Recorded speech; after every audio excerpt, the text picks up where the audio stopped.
I've always said that if I had one superpower in life, it would be the fact that I can fall asleep so quickly and so efficiently, and it takes me around 3 or 4 minutes, maybe 7 to 10 minutes on a really bad day. So in this video, I want to talk to you about why it is that I sleep 7 hours every single day, whether I'm on vacation or I'm working, whether it's after a big night out or a regular night of Netflix and chill, and how it is that I'm able to fall asleep so easily. If you're new to the channel, then hi, my name is Nasser, and I'm now a final year medical student studying at King's College London, and let's talk about sleep.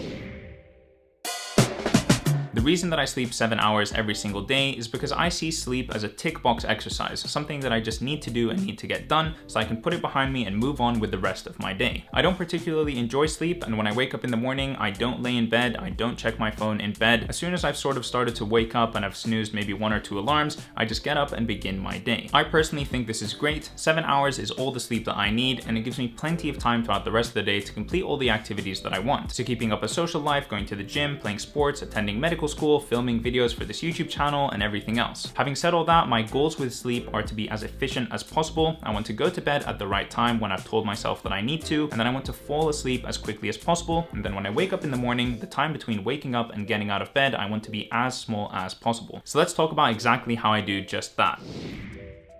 The first thing I'd like to talk about is the one that's helped me the most, and that is having a radio alarm clock. A radio alarm clock has completely changed the way that I wake up and what my relationship looks like with sleep. It's something that I'm so surprised more people don't use already. Instead of hearing that really loud and jarring alarm clock sound that we're all used to, you can wake up to the smooth and calming voice of someone talking to you over the radio or your favorite music channel or whatever it is you choose to put there. But the point is, waking up to a radio alarm clock of gradually increasing loudness and having someone talk to you is infinitely more calm and just more pleasant in the morning when you wake up, as opposed to that annoying alarm sound. Personally, this has made such a huge change for me when waking up in the morning. I find that I'm a lot happier, less groggy, and just more at ease. Honestly, that alarm sound, when I think of it now, just gives me nightmares.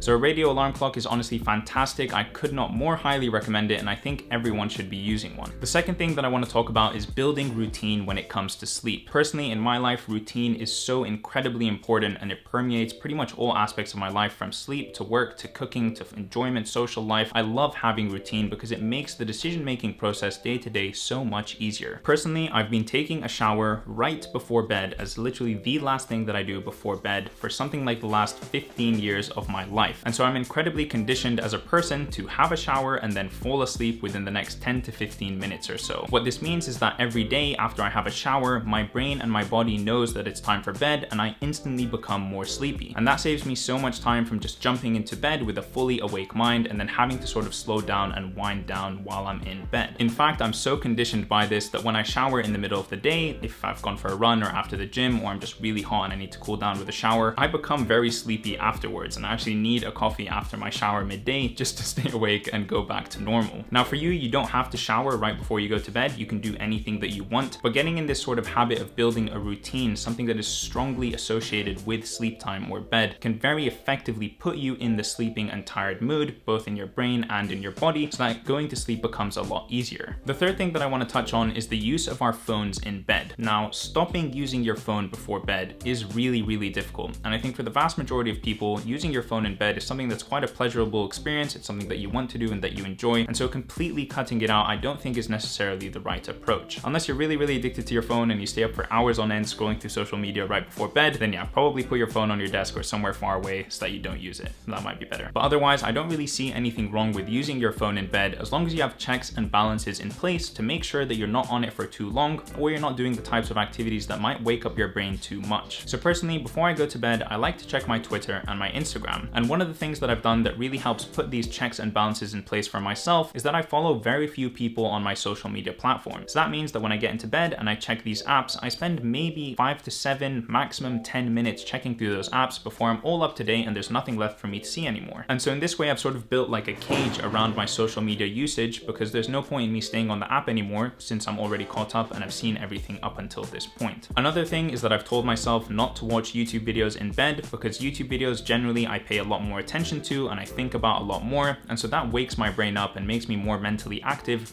right before I'm trying to fall asleep. So as a general rule of thumb for myself, I don't watch any videos in bed. If I do want to watch a video at nighttime around when I'm going to sleep, then I watch that video in the shower so that I'm outside of my bedroom, I'm outside of my bed, and it's in a completely separate sort of mental zone. And then once I come into bed, no more videos. Now for you, obviously you might have different types of usage for your phone in bed, but I encourage you to look at what it is that you do on your phone before you sleep and think about whether that's keeping you up at night, making your brain active and working, and sort of preventing you from having a quick and healthy, easy and comfortable sleep at night. You can set your own rules that sort of close you in and prevent you from using your phone or your social media too much while in bed and keeping you up at night.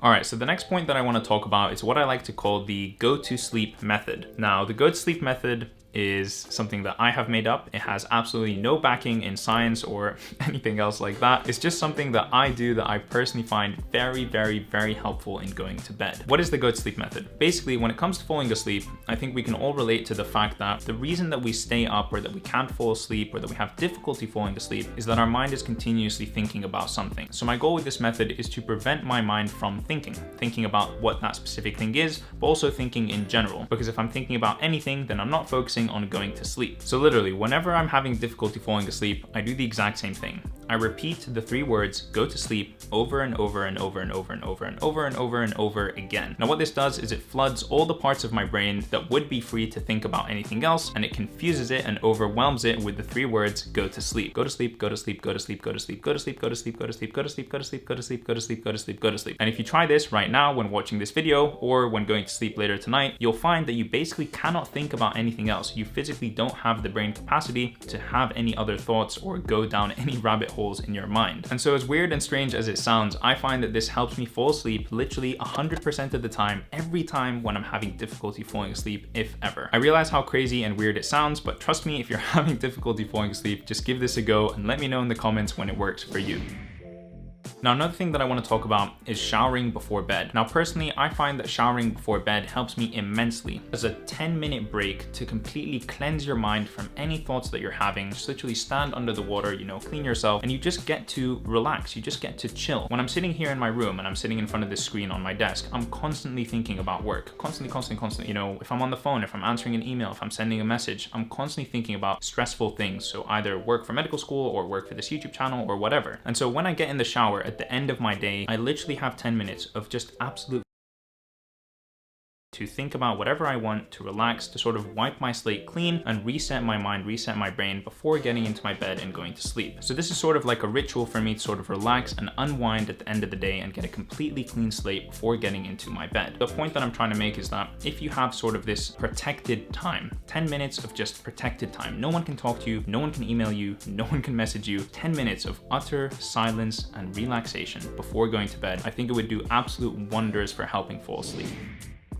Next, let's talk about caffeine consumption. Now, caffeine consumption is something that is incredibly important that a lot of people don't pay too much attention to in relation to their sleep and sleeping habits. Personally, I think I'm really, really lucky in the sense that I can drink coffee at 11 at night, 12 at night, and just go to sleep 10 minutes later, 30 minutes later with pretty much no problem at all. In fact, I'm pretty sure coffee has no effect on me and doesn't help me wake up. This is just a theory that I have because I feel like I drink coffee and if I want it to keep me awake, it'll help me stay awake. And if I want to go to sleep, then I'll just ignore the coffee and fall asleep. So yeah. Anyways, small tangent, but this scenario is really for the minority of people. The vast majority of people have significant and real effects from caffeine consumption. I have plenty of friends and family who simply do not drink anything that contains caffeine after 1 p.m., 2 p.m., 3 p.m., 5 p.m., whatever it is for them, because they know that it's going to keep them awake at night and it's going to prevent them from falling asleep easily. So the important thing from this point is to ask yourself, how does caffeine affect me and my energy levels, my alertness, and my sleep? And if it's something that you haven't thought about before and you are having difficulty sleeping, I would really suggest cutting caffeine out from the later hours of your day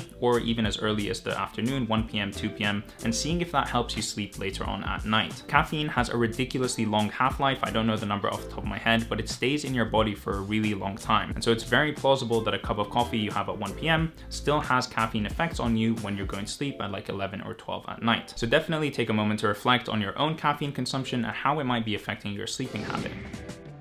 And then the very last thing that I do right before I go to bed, the final act before I go to sleep, is I set my alarm. I literally take my phone, I look at what the time is right now, I add 7 hours to that time, I set the alarm, and then I go to sleep. It gives me a lot of comfort and rest to know that I'm going to be awake in 7 hours from now. I don't really need to think about sleeping in too much or sleeping too little. I just know that in my life, generally speaking, I'm going to be sleeping 7 hours no matter what the day is, no matter where I am, whether I'm holiday, whether I'm here, working, whatever, I'm gonna sleep 7 hours. And that just honestly makes me feel really comfortable and happy, just knowing the fact that there's this sort of set routine that's gonna happen every single day of my life, and I don't really need to think about, do I wanna sleep more today, do I wanna sleep less today? I'm just gonna sleep 7 hours. Now, throughout the years and within certain years, I will change from having just one alarm to wake me up in the morning to having something like 4 alarms to wake me up in the morning. And I haven't really figured out what causes these changes, but I'm always striving to just have one alarm, but I don't always make it, so I set up backups just in case. But generally speaking, I've got the radio alarm clock, and then 5 minutes later, I get that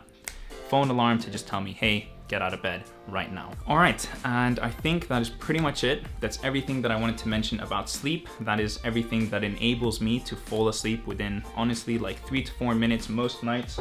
I feel like I need to knock wood about this. I hope you enjoyed watching this video, and hopefully it helped you learn a thing or two that will help you fall asleep easier in the future. If you did enjoy this video, please don't forget to leave a like on it, and also subscribe to my channel to see more content from me in the future, and I'll catch you in the next one. Peace.